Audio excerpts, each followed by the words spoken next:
Cuando estamos jóvenes, usualmente los hombres roncan, y por cierto les da apnea de sueño, mucho más frecuente que a las mujeres.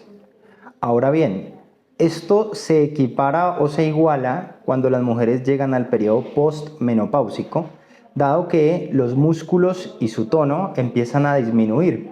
Entonces, al ser la vía aérea un túnel netamente muscular, tiende a colapsarse y roncan y se ahogan con más frecuencia y la cosa se equipara. Entonces, de jóvenes los hombres y luego las mujeres. En cualquier momento de la vida tiene solución, aquí los esperamos.